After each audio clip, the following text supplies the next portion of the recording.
Hola amigos, espero que por la gracia de Dios todos ustedes estén bien junto con sus familiares. Una vez más estamos ahora nosotros dedicándonos estos escasos minutos que compartimos periódicamente para analizar puntos sobre puntos de cosas importantes de lo que la Biblia y la profecía nos enseñan. No es un asunto de mera curiosidad. Vamos a ver qué quiere decir, es algo curioso. No, es algo importante que tiene que ver con nuestra vida, tiene que ver con nuestro futuro. El día 22 de septiembre del año 1980 estalló una guerra entre dos países limítrofes. Me estoy refiriendo a Irak y a Irán. Esa guerra que duró 8 años hasta el 20 de agosto de 1988 fue una guerra con desastrosos resultados y al fin y al cabo no hubo una definición de quién ganó la guerra en un sentido específico. Lo que sí es cierto que alrededor de 1 millón de personas quedaron muertas en los campos de batalla y en las ciudades. 1 millón de almas que perecen sin razón prácticamente en ese afán. Los ancestros de estas dos grandes naciones ya se habían encontrado frente a frente. Me estoy refiriendo por parte de Irak, Babilonia, la gran ciudad de Babilonia, y por parte de Irán, los persas, el movimiento de la guerra persa-medo. Fue una unión de los medos y los persas. Pero esto no fue tampoco resultado de una casualidad histórica. Tiene que ver, amigos, con algo más que eso. Tiene que ver con algo que ya la profecía había definido. Como ya hemos estado estudiando, el rey Nabucodonosor de los babilonios, de los caldeos, había tenido un extraño sueño enigmático cuando una colosal estatua se presentó allí mientras él reposaba en su cama, tratando de reubicar en su mente las estrategias bélicas para conquistar el mundo que le rodeaba. Y ahí él vio una cabeza de oro en aquella estatua, que más tarde le dijo Daniel, profeta, aquel jovencito exiliado que representaba a Babilonia propiamente. Por otro lado, los brazos y los pechos de plata que tenía aquella estatua eran las fuerzas medo y persa que se habrían de unir para juntas atacar a Babilonia, cosa que ocurrió en el año 539 antes de Cristo. En nuestro video anterior estuvimos recordando la experiencia que nos narra el libro profético de Daniel en la Biblia, que el nieto de Nabucodonosor, llamado Belsasar, había hecho un acto de orgías, al punto que él llegó y bebió en las copas sagradas del templo. Pero hay algo importante que debemos tener en cuenta. No se puede burlar a Dios por un corto tiempo que pueda decirse que sea para siempre. Lo menos que sabía Belsasar era que mientras él estaba en la orgía con sus hombres grandes y mujeres de dudosa moralidad compartiendo aquella fiesta, fuera de las murallas de Babilonia, los ejércitos medo-persas bajo el mando de Darío y de Ciro habían llegado con el objetivo de tomar esa inexpugnable ciudad. Babilonia fue edificada por Nabucodonosor en su neo-imperio babilónico de una manera muy especial. Había hecho de esa ciudad aquella que nunca, jamás, de acuerdo a los armamentos de los ejércitos de aquellos tiempos, era imposible poderla tomar. No existía, por supuesto, la aviación. todo era a través de tierra con armamentos muy rudimentarios.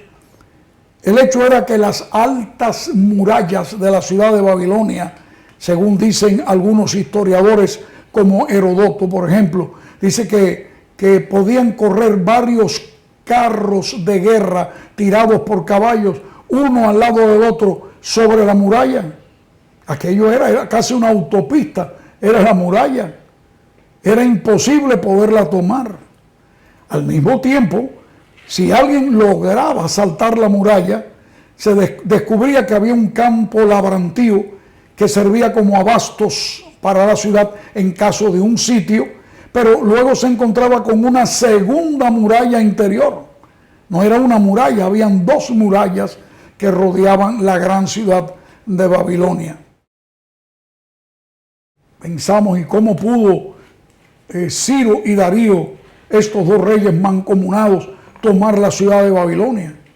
Era imposible, porque aunque el río Éufrates atravesaba diagonalmente la ciudad, alguien podría decir, puede uno entrar y por donde el cauce del río entraba por la boca aquella de la entrada de la muralla, y al entrar ya uno se encontraba dentro de la ciudad porque ya uno había entrado por el río. Tremenda sorpresa, porque Nabucodonosor también pensó en eso. Hizo de su ciudad, que era sus jardines colgantes, una de las 7 grandes maravillas del mundo antiguo. Yo creo que deben mencionarse las murallas de la ciudad también, porque a ambas riberas, a ambos lados de la ribera del río Éufrates, ahí él también había construido sendas murallas, así que el que entraba por el río no le quedaba otra que navegarlo hasta el final y salir nuevamente de la ciudad, porque no había forma de poderla tomar.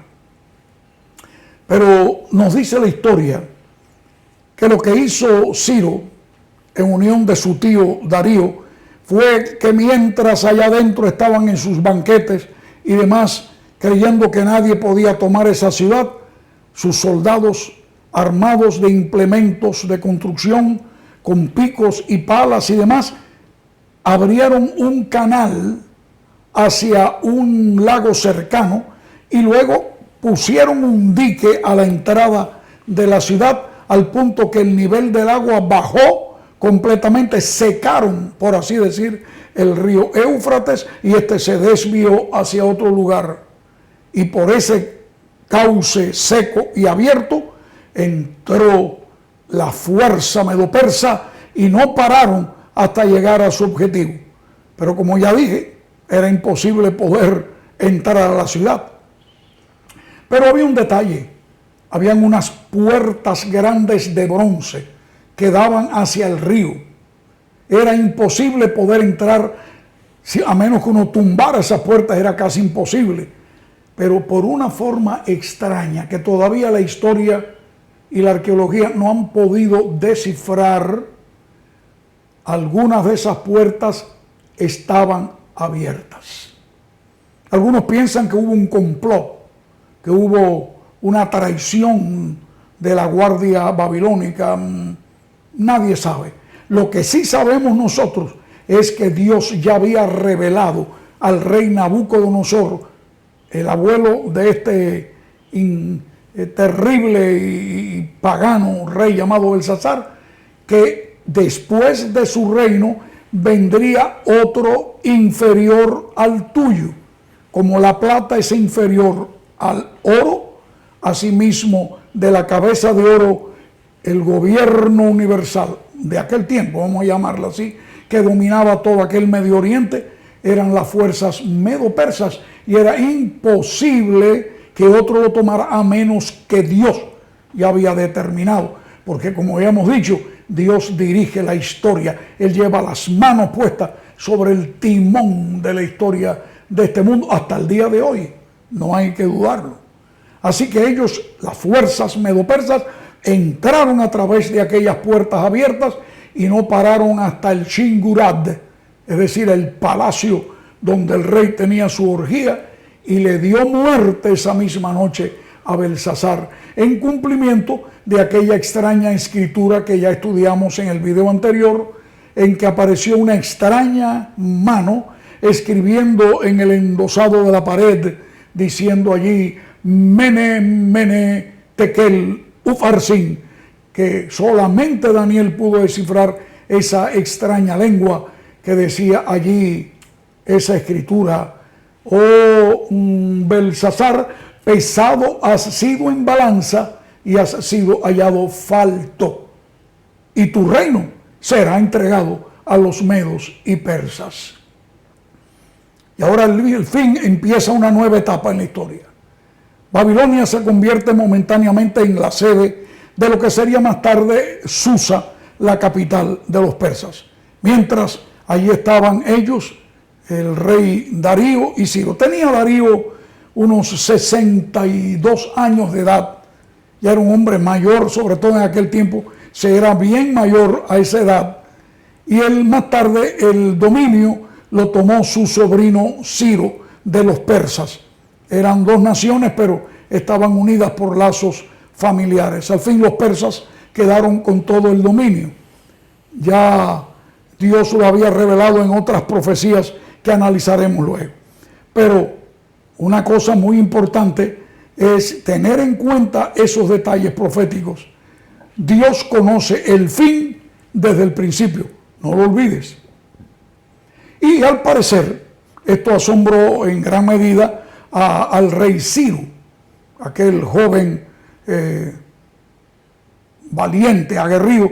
Él supo que había un anciano judío dentro de los ministros, hombres de gobierno de Babilonia. Y eso le extrañó y lo quiso mandar a buscar, cuando más todavía le informaron que Daniel había profetizado al rey Belsasar, que había caído ahí a espada aquella noche del asalto, que los medos y persas dominarían. No hay ninguna referencia escritural, por lo menos yo no la he leído, que esto fue así, pero hay una lógica.